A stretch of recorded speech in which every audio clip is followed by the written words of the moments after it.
So the last of which is going to be, that convincing that there's people that there's no fight, that there's nothing wrong. When they say the enemy has convinced you that they don't exist, right? Um, it's the least effective out of the three to me, but it is still effective because I do see people who are convinced there's nothing wrong with what they're doing. There's nothing wrong with their mindset until they hit a brick wall.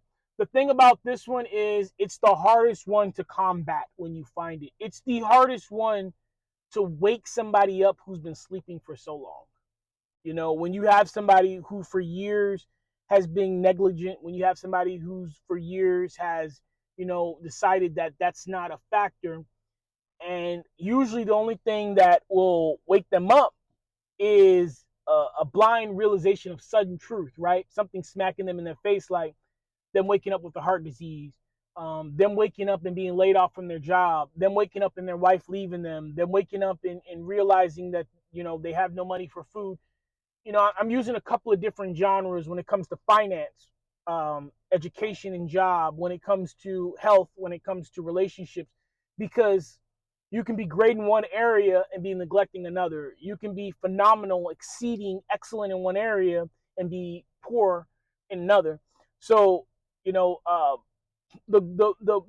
best thing that you can do to let somebody realize that they're blind to the fact that they're losing a fight, is to show them that you've been in this fight before. Hey, yeah, I used to be, unable to run a mile, and look at me now. Now I can run 3.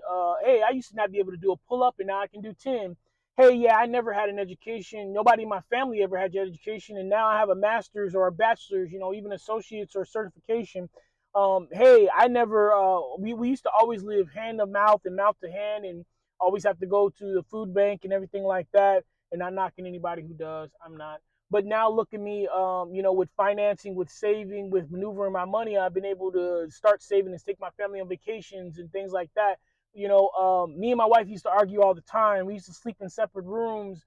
We didn't talk for days sometimes. And now we don't go anywhere without each other. We talk constantly. It's like we're in love all over again. So showing somebody that, hey, I was in that situation and I made it better.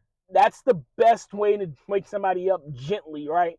Because when you go to somebody and you tell them you're a fish out of water, that fish has been out of water so long that they think that they're supposed to be on dry land, right? They don't know that they're a brink away from death. That bird in the water doesn't know he's not supposed to be in the water at all. He's supposed to be flying high in the sky, right? I can go on and on with the analogies of different creatures in different places that they should not be in, right? But that is the way that you can show somebody's leading by example. It is the hardest. It's not the most effective tool, in my opinion. The most effective one is making people forget their power and who they are. But out of all of them, this is the hardest one to pull somebody out of. It is procrastination. It is laziness. It is being ignorant and sometimes even stupid to the fact that these things are happening to you, or you're doing these things, or you're being neglectful and you have to wake somebody up. But the thing you can do is check yourself. What you can do is check yourself, right?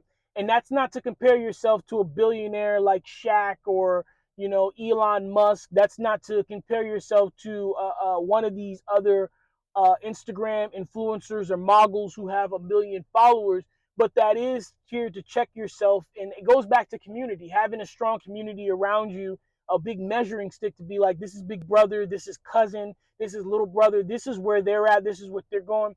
And it's one of the things I preach so strong. It's why my circle is so small and so tight is you show me who you're hanging around with, and I'll show you what you're going to be doing in 5 years. So hopefully that helped you guys out. That was the conversation. I know it's an extremely long video. I'm definitely going to break it down into a few segments because at the end of the day, there's a lot of different points that I made here. I'm going to do more of these conversation with the catalyst. They may be few and far between because I have a small group of people. I don't want to betray their trust. I do want to keep the integrity, and I don't want to expose their vulnerability without their permission, right? So, but hopefully one day soon, hopefully one day, eventually, you'll see somebody else on the camera with me, and we'll be able to have a back and forth. You'll be able to hear what they're saying.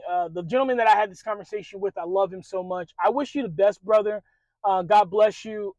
Prayers to you and your family. Thank you for always being an inspirational and motivational figure in my life. Every time I see you, you show love. You show this energy and this abundance that is contagious.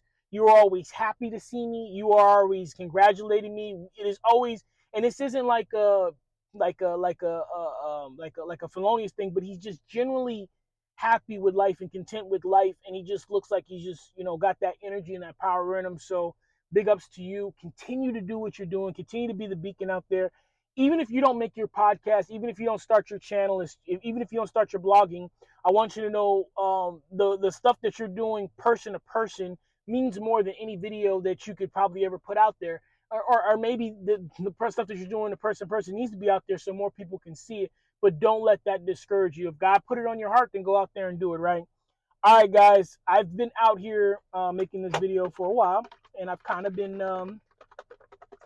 slacking, procrastinating. It is time for the gym, so I'm gonna go in there and get this in and get this uploaded as soon as I can. So with that being said, I need you to take care of yourselves.